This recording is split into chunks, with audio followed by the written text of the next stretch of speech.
What's up, everybody? It's your boy Dave Mo Flips, Team Us 100%. The only channel on YouTube, as far as I'm concerned, that actually gets down with the real. I hold nothing back from you guys. If that's something that interests you and you find any value from this channel, hit the subscribe button, ring that like bell. If you don't, hit the dislike bell. Doesn't matter, believe it or not. As long as you do something, it all helps the channel. That's going to be the only time I'm going to ask you to subscribe, because you guys are watching YouTube, so you know how it goes, all right? I'm not begging for subscribers or anything like that. Not because I'm better than that. It's just because it is what it is. You either like what you like or you don't. So let's talk about detailing products, okay? So if you're buying and selling cars like myself, I have a little bit of knowledge when it comes to detailing cars. I actually hate using the word detailing because it gets confused with professional detailers. What's a professional detailer? I don't know. I guess someone who really knows how to clean a car. I'm not taking anything away from professional detailers. A lot of them are really good, but when I'm watching a lot of their videos, it just seems like quite a bit of overkill to me. And again, not shots fired, and that's why they get paid what they get paid. You know, some of these professional detailers are charging $600, $700 to wash your Silverado. Like, at that rate, I feel like that number should really be reserved for higher end vehicles. Now let me say this. Pricing is everything. Just like the car game, okay? You can say, you know what, I don't like the clientele that comes with dollar menu cars, so you don't sell it. You like the clientele that comes with financeable clients. So you decide, hey, I'm only going to deal with the clients with vehicles that have to be financed for the most part, meaning I'm only going to be dealing with people that have decent credit and they can be approved easily. So I'm assuming, this is my assumption, that in the detail world, okay, if you raise your prices to what I consider to be an astronomical fee, you can weed out all the clients you don't want to do business with. Let's just say the people who only have $200 to get their car detailed, which I still believe is a lot of money, depending on how bad the car is, right? Because you go into paint corrections, ceramic coatings, etc., it starts to add up. But why in the world would you be ceramic coating a 2005 Nissan Altima, right? So again, you probably don't want to do business with that clientele, and it's below what you believe your time is. But if you're charging $200 a car and you're able to knock out a car in an hour and a half, or let's say 2 hours, you just made $50 an hour. Let's be honest. Let's keep it 100. That's what we do on this channel. Most detailers are getting paid in cash, which means that money is not going to be reported. What's going to be reported is the ones that pay you through credit card, Zelle, Cash App, etc., right? With the cash clients, you're probably not going to report that. It's not like a car dealer where we get paid in cash and we can't put that in our pockets, because we have programs and stuff like that that still say that we sold that vehicle. So no matter what, at the end of the year, whether they paid cash, credit, check, whatever, we had to claim it all. It's in a program. You can't get away from it. Besides the point. So I've been toying around with some products, and I'm going to have a couple of videos that are going to come out here shortly. And I don't have anything in front of me, so you're going to have to take my word for it and do a little bit of your own homework here. I have, I call it Big Blue. It's my carpet extractor. It was $2,000 when I purchased it, but now I've noticed that you can get them for as low, not the one I have, but you can get newer ones for $500-$600. I've never tried the Bissell, or was it Bissell? The Bissell Pro Series, which is only $200. And you'll notice a lot of detailers that use it, okay? A lot of professional YouTube detailers that use it. From what I can tell, the biggest drawback for me is I don't want to keep having to stop to empty out the container and then have to fill it up with water and then wait for the water I just put into it to get hot, to heat up, right?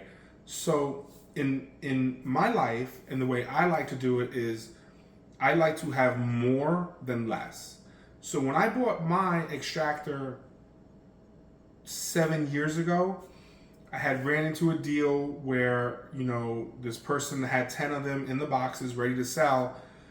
And I was able to make a deal with that individual where I was like, hey, I'll buy all 10, but you got to give me a really good deal on it, right? I think the guy was going out of business or whatever, and he had to get rid of his inventory, like one of those closeout type sales. And the guy and I worked out a deal where I was able to buy all 10 and ended up selling 8 of them to cover the 10 purchase. I sold one more, which was profit, cash money profit. And then I kept one for myself, which is also considered profit, but no money out of my pocket. So sold 8, sold number 9 for money, number 10 stayed with me. Okay. Like I said, I had it for 7 years. I don't use it as much as a professional detailer does, but I use it a lot. I use it to do the couches in my house, the cars, the interiors in the cars. I love it. It's got a 10-gallon tank on it. I fill it up, and honestly, I end up, so when I'm done doing, I do the whole car, I do a whole SUV, and I'll still have fresh water in my reservoir, in my tank. So then what I do is, to clean the hose and to clean the suction, I take that and I dump it into the fresh water. So now what it's doing is it's sucking in all of the fresh water. So that fresh water is going through the tube, through the actual handle, and I'm using its own fresh water to clean itself, which then goes into the dirty tank. That's just what I do, okay? I think that I could probably fill it up 3/4 of the way instead of the whole way, but I do fill it up the whole way because I know what's left is gonna go to clean the machine. I'm very anal about keeping all my equipment very clean. It's just what I do, okay? So that's what I do. If you're looking at the Bissell, the Pro Series, it price-wise, and from what I could see it does online, it looks great. I think, it's definitely worth a shot. If you're an individual who doesn't care about having to stop midway, empty it out, fill it back up, then that's great for you. If you're a person like myself who doesn't want to have to stop, because once you're in the game, you're in the game, I would look at, it's called Mytee, M-Y-T-E-E. I would look at their website and start looking at like the entry-level carpet extractors. Okay, they're a little bit more expensive, about 3 times as much for the entry level. I think they start at about $500-600. And look at the tank size. I would suggest getting no less than 3-gallon tank. Okay, so that's what I use for the carpet extractor. Like I said, mine is a 10-gallon tank, but I'm talking to you guys on a not professional, weekend warrior, car detailer at home, car sales guy type of deal, where you can get away with probably a 3 to 5 gallon tank, okay? And again, it depends how much you're gonna be on that trigger, how much water you're gonna be using. So that's totally up to you. If you don't have the budget for that, another thing that I've done, and I still do it even though I have my carpet extractor, is in one of the vehicles I recently had, there was grease all over the driver's side carpet. The rest of the car was clean. So I didn't want to pull out Big Blue just to do the spot. What I did was I took, let's get into the next thing, drill brushes. I took out my drill brush. I have the black bristle, which I use for rubber, for the tires. I use it for my barbecue. I use it for my griddle, stuff like that. It's a very hard bristle. It's like metal, okay? So I'll use that. The flat one I'll use for the tires, and then it comes with a cone-shaped one that I'll use for the rims, okay? Unless it's chrome, then I'll use a yellow one. But I have yellow as well. And I have all 3, okay? There's black, yellow, and white. I've used the Chemical Guys one. I've used some other off-brand one. And I used the Amazon one. The 3-pack from Amazon. I personally think they were all pretty much the same. And for me, I'm going to save money and I'll stay with the Amazon brand, okay? So with that being said, make sure you get yourself some drill brushes. I use the white bristle brush, the flat one, okay, and you'll see what I'm talking about. I don't have any links for you guys because I'm actually not allowed to be an affiliate of Amazon, because when I tried to do it, no one purchased anything using my links, so they just thought I'm a waste of time, and that's just what it is. But if you go onto Amazon and you put in drill brush, okay, you'll come up with, and look below, because if I do ever get my affiliate links back, I will start putting them in all the videos for everything I do use, and as things change, I will remove them and add the new product that I use and why I'm using this product now. Because detailing cars as a used car dealer is a big deal. So anyway, the white brush is flat, cone, and then a small one. So I use the flat one only for the white for doing my seats, okay? Then I'll jump to the yellow one and I'll do the carpets with the yellow one. The black one never comes to the interior of the car, ever comes to the interior of the car, okay? And that's how I break down my brushes. So if you're looking for something along those lines, drill brushes are key. So what I ended up doing, back to the carpet extractor thing, everyone should have a Shopvac. Let's talk about this. All right, so let me get this out of the way quick about carpet extractors before we get too far. So what I did was I took my my drill brush and I sprayed down my degreaser on the carpet, and I used the drill brush. Excuse me. Always three, man. Always three. So I used the yellow. I sprayed my degreaser down. I let it sit for a little bit, maybe 5 minutes. Came back, hit it up again, and used the drill brush. Went over it. Blah blah blah blah blah blah. Had my sprayer, sprayed some fresh water down. I used my wet and dry vac. No problem. Did it again with the fresh water, blah, blah, blah, blah, blah. Used my carpet extractor, which is a wet and dry. I'm sorry. I used my wet and dry vac. Got it out. It looked amazing. It looked really, really good. Could it have looked better with Big Blue? Absolutely, it would have looked better. But we're talking about marginally better. Okay? So you can get away with doing stuff without having a carpet extractor. I've seen a lot of kits that turn wet and dry vacs into a carpet extractor. I think they're gimmicky. I've never actually put my hands on one, but if I'm getting through it with a spray bottle and a sprayer, then I don't see why you'd want to spend that money to make your tool something that it's not. Let's talk about Shopvacs, okay? Two trains of thought here. Are you going to be doing this stuff from a location, or are you going to be mobile? Okay? If you're going to be mobile, space is an issue, okay? And for that, you're on your own. So do the best you can with what you can, figure it out. My opinion, across the board, is get the highest horsepower Shopvac you can afford, okay? My go-to has always been rigid for as long as I can remember. I've used rigid Shopvacs. The one I'm using now, I believe, is a 10-gallon rigid Shopvac. Important part is it's got the 6.0 horsepower motor. So when it's sucking up good. Like, it's got some power behind it. You know what I'm saying? So the reason why I choose to not use a lower horsepower one is because here in Florida, we get a lot of cars that spend a lot of time at the beach. Sand sucks, okay? I don't want to sit here and vacuum 100 times. So I just vacuum very slowly, pulling it slowly, and that 6 horsepower suction motor is sucking everything in, and I'm only having to make 2 or 3 passes depending on how bad it is.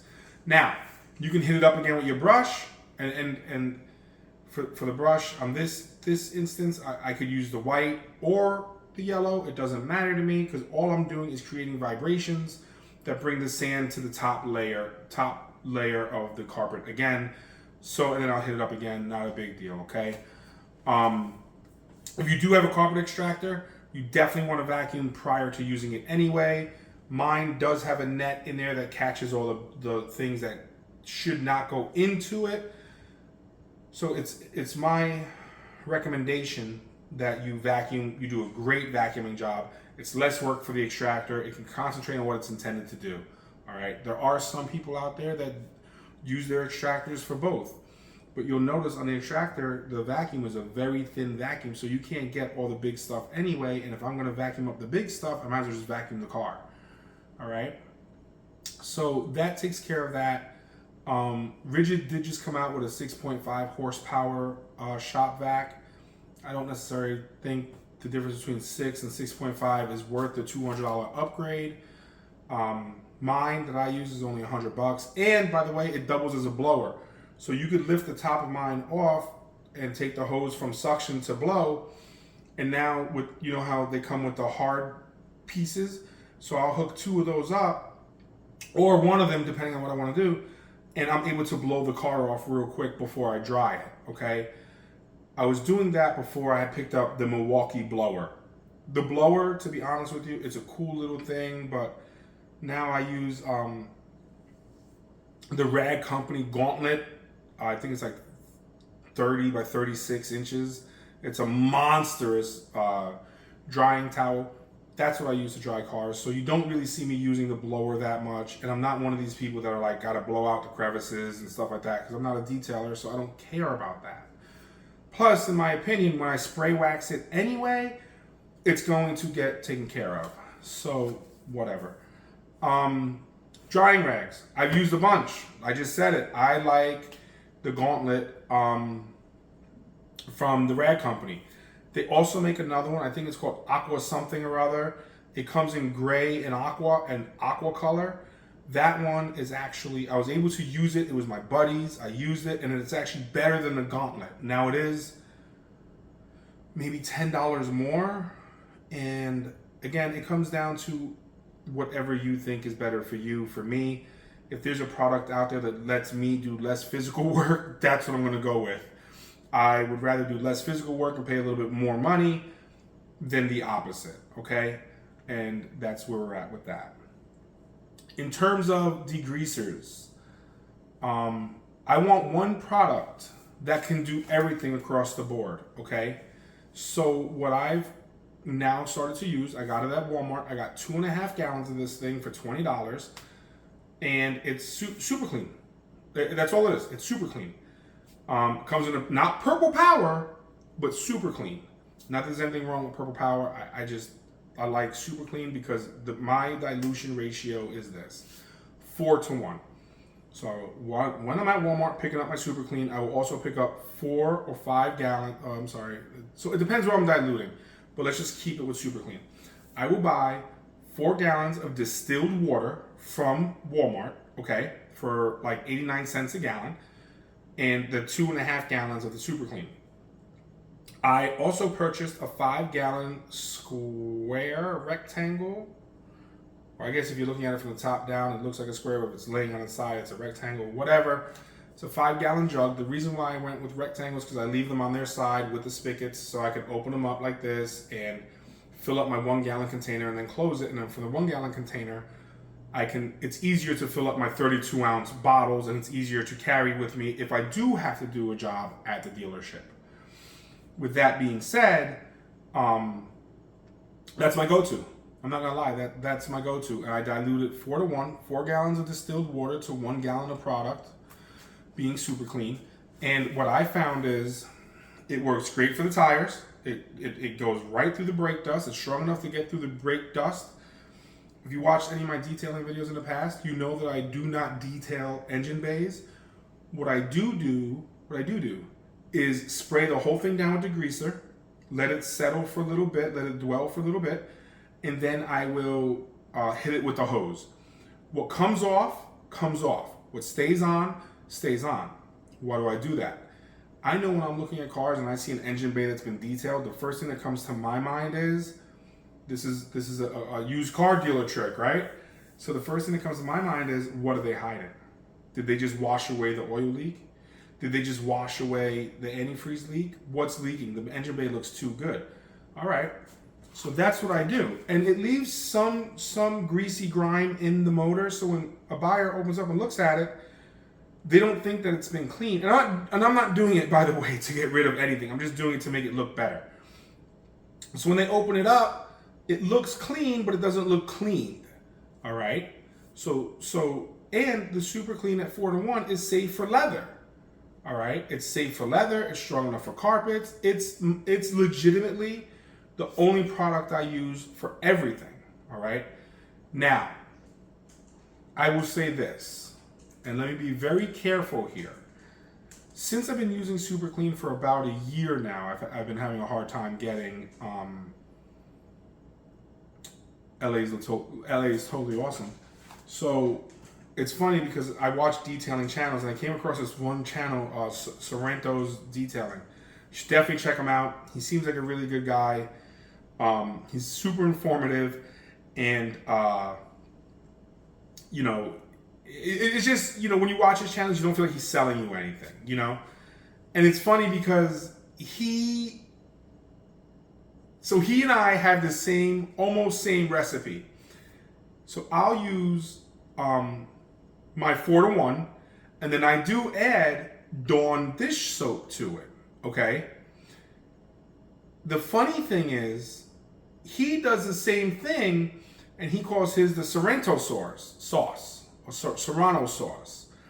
I'm Dave Mo, so I always called mine the Mojo.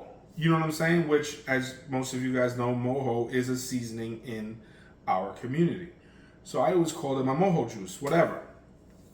And the difference between he and I is, and this is, I'm shocked, bro. If you're watching this, I'm not gonna front, I'm a little disappointed. I can't believe it, because I thought the one thing that we all had in common was this product. Where's the Fabuloso? My man, where's the Fabuloso? So I'll use 4-to-1, a little bit of Dawn, and I'll break it down for you guys when I make my next one. I'll videotape it. I mean, he's got videos where he makes his own too. The major difference between he and I is, I put Fabuloso in mine as well. 3 capfuls, bang, bang, bang. And it's, for me, the Dawn just increases the super clean. You don't have to do it, but I like suds. So in Dawn, I looked at it like this. If you could use Dawn to wipe oil off of animals, I'm sure it'll work on my car, right? So, and they always got the picture of the duck with the oil and a thing, and I'm marketing, it got me. So I'll use the Dawn, and it's not much. It's just, I think he does like 6 squirts. I'm a little bit more heavy-handed, so I'm like, and that's it. But I'll actually measure it out for you guys so you could have an actual recipe of how to make your own. And then I put the Fabuloso in there, and the Fabuloso isn't even in there to do anything other than make it smell amazing, because I don't know anyone who does not love the way Fabuloso smells. When I walk into any house and it smells like Fabuloso, it could be destroyed. But in my head, it clicks, click, it's a clean, beautiful house. I don't know why. Maybe because I grew up using Fabuloso. In the neighborhood I grew up in, everyone used Fabuloso. You would go to the bodega and they used Fabuloso. It was just what we used. The purple one, that's just how we got down. And Serrano, I hope I'm saying your name right. I'm a little disappointed. You broke my heart, man. You don't use the Fabuloso with it. Whatever, teach his own, but it's heartbreaking. So that's something I'll use with it. And when I'm cleaning stuff, it makes suds. I like to see suds. And it's great. It works fine. None of that harms anything that we're doing with it. So that right there is my go-to. That's my APC, my all-purpose cleaner for everything. With that dilution ratio, cleans everything. If you're a person who likes to go hardcore with it, then by all means, don't dilute it. Or dilute it 1-to-1. So that would be 1 gallon of super clean to 1 gallon of distilled water. And that's it. And you don't even have to use distilled water. I'm just a freak and I like to use distilled water. So that's the only reason why I use it. So end of story. And for, let's just say $20, I got 2.5 gallons. And let's just say $4. So let's say $8 in distilled water, $20 for 2 gallons. So for $30, I'm able to make 10 gallons of all-purpose APC. It's all-purpose cleaner. So that's quite a lot. It's quite a bit. That's really stretching your dollar. And again, if you're into that, great. If not, by all means, go full strength. Just be careful on what you're putting it on, because I do know a buddy of mine who put it full strength on his leather, and it actually left like these really bad runs and spots on it. And that's another thing too. We'll get into that in the video. Never ever put degreaser or anything like that directly onto your leather. Always spray it into whatever you're going to clean it with, and then clean it with that. And you could go so far as to put like a towel, like if you're doing the headrest, put a towel on the back and where the ass is, just so if it drops out. Because if it drops, it can leave a stain. But I haven't come across that issue with my dilution ratio, so that's that. let's see what else.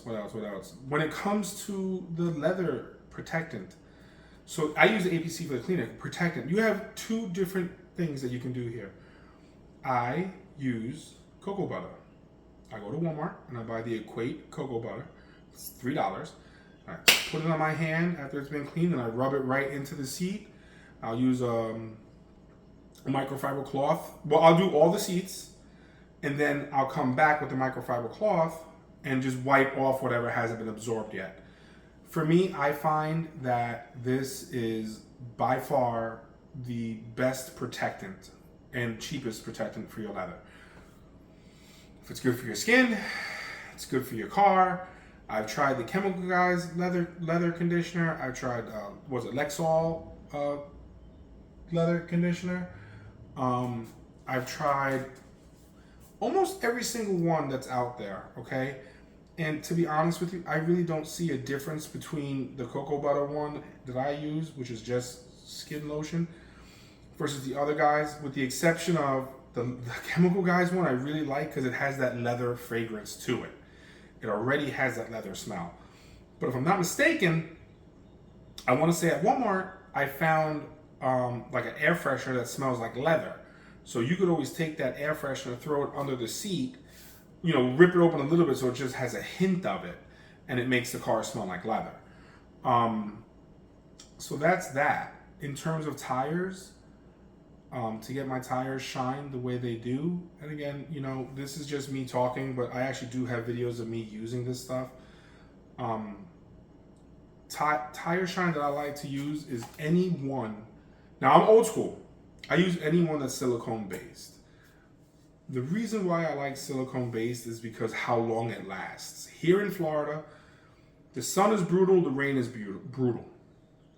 So when I'm using my silicone dressing, okay, I'm putting it on, boop, boop, boop, boop, boop, and then I'm doing the rest of the car, whether I'm spray waxing it or I'm going to jump on the interior. If the exterior has been done, and usually I do it opposite because I don't like to run my hose through the water. But whatever. So I'll put it on and I'll let it sit for at least 15, 20 minutes, a half hour. Like I'll spray wax the whole car. I'll do the windows, all the stuff that you would normally do at the end. That's what I do, right? So then by the time I come back to the tires, a lot of that silicone has already like firmed up. And I'll simply take a sponge and wipe it around the tire, okay? That's how I decrease the amount of sling. For those of you that aren't familiar with sling is when you start driving the car and the tire shine starts to go on the side of the car behind it. So it's slinging off the tire shine onto the body of the car. You don't want that. So that's my method. Although, I'm going to say this, I have heard great things about water-based ones that are coming to the market that are supposed to be incredible.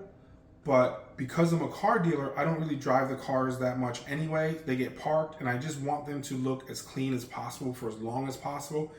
And when most buyers see clean headlights and tires that are shined up and a car that's vacuumed, usually that's all it's going to take. I take extra steps by spray waxing it and stuff like that. And then that's really it. In terms of the interior shine for the plastic components, again, like I said, I like to stretch my dollar. I will use any, keep in mind here, I will use any high gloss, keyword high gloss, any high gloss water-based product, okay? So a lot of you guys right now are like, why would you do your interior with high gloss? And I agree with you. I don't do my interiors with high gloss. What I do is I do my same 4-to-1 ratio because I don't want it to look like it hasn't been done, but I don't want it to be a mirror either. Definitely don't want it to be slimy. So what I found is pretty much they're all the same. High gloss is gonna be high gloss, water-based is water-based. Same scenario. I take the 5-gallon thing, the 5-gallon jug from Amazon. I put my 4 gallons of diluted water in there. Not diluted water, distilled water in there. And then I'll put the 1 gallon of product in there. And I will, that's it, end of story. And when you spray it on, and I'll have to show you guys, when you spray it on, it does give it a shine, but it's very subtle. it's subtle enough where you know it's there, but it's not so much where it's like, oh my God, I gotta wear glasses in my car. You know what I'm saying? And I will also use that dressing on the engine. So again, now I hear you guys saying, oh, well, you just said you don't detail the engine. That's not what I said, or that's not what I was trying to get across. I clean it, okay? And then all I do is spray the stuff on there, start the car, let the heat from the motor,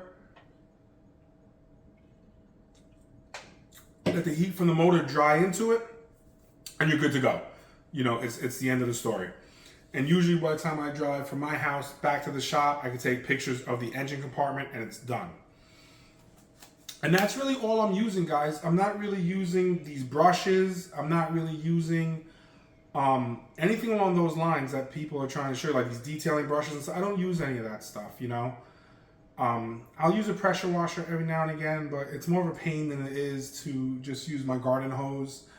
I hope this video was helpful. You're going to start to see a bunch of little shorts where I'm actually using the products to get the stuff done.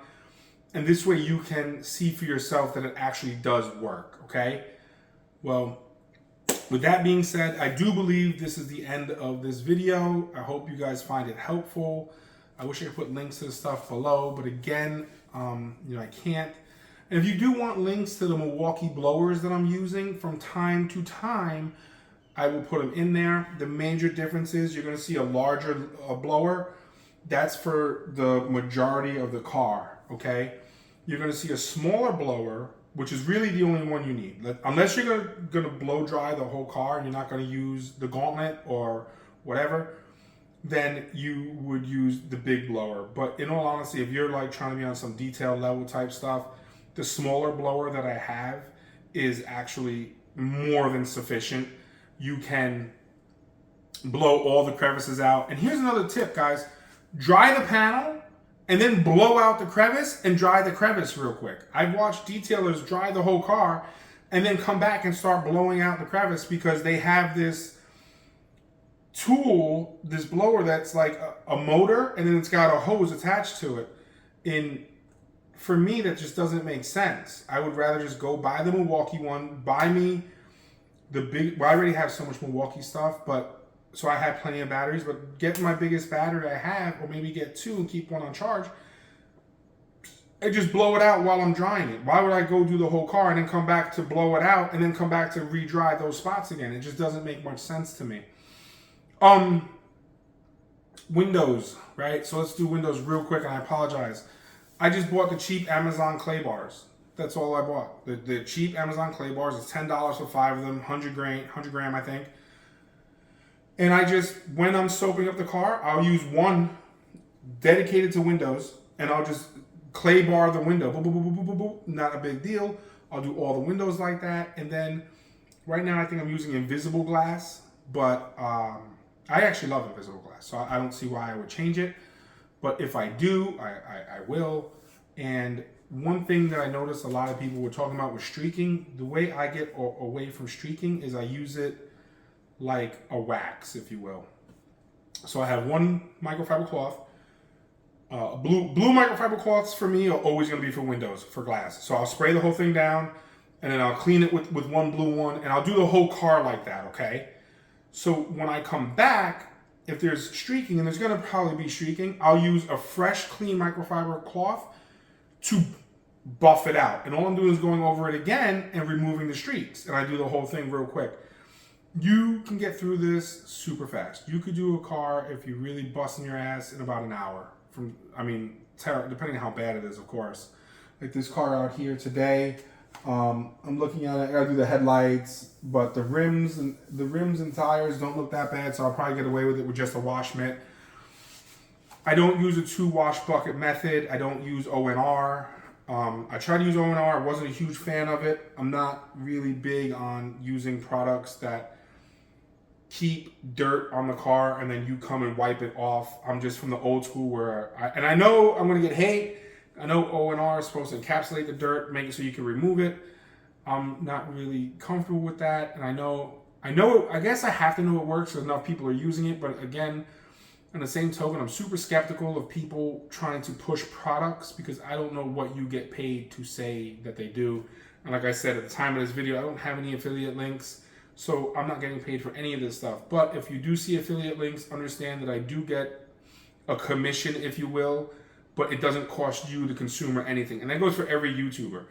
In their affiliate links, you don't get charged anything more for clicking on their link versus not clicking on their link. And you can do it. Search whatever you want to search, right? The product, and you'll see the price. And then go back and hit the affiliate link, and you'll see the price hasn't changed. The only thing that you're changing is you're supporting the YouTuber that the link that you used. It's another way to help support your YouTubers, your favorite YouTubers, right?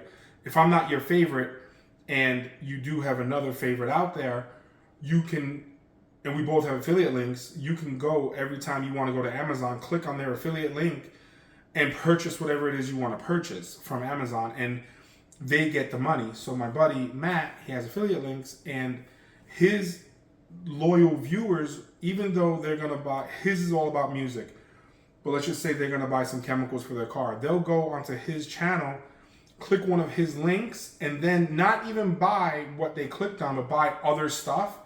And he shows me where he's like, oh yeah, someone must have clicked one of my links and then went and bought tire shine and this, that, the next thing. And he gets a little piece of that. But it charges the person who used the link absolutely nothing. And it's just the cheapest, easiest way, aside from subscribing and hitting the like or dislike button, to show support for some of your favorite YouTubers. Like I said, I'm not in that game just yet. I hope to be, and I hope that helps you out a little bit with that. So that's it, guys. I'm gonna get going here. It's already, it looks like 10:30, so I'm gonna get going. I'm gonna knock this car out and go deliver it. Look forward to another video coming out on how to take pictures of your cars. If you guys see the video with the C70, the blue C70 in it, I'll probably try to drop it tomorrow. Check that video out. I'm gonna do a whole video on just how to take pictures of cars. I watched a little bit of Flying Wheels because he said that he had bought a Civic for $1,000, and I was like, how is that possible? And then I realized what he does is a whole nother video. Anyway, look at it. I'll show you guys how I take my photos, and you can look at other YouTubers and how they take their photos, and I will tell you exactly what I do and different angles I do to get it. Also, there's a certain type of photo I take for Facebook Marketplace and Craigslist versus a different type of photo I take for eBay and websites. And we'll get into all that in that particular video. But I'm probably gonna need help from someone holding a camera because I use my camera to take video. Anyways, guys, take care of yourself, take care of each other. God is great, and that's the end of the story. Have a good one.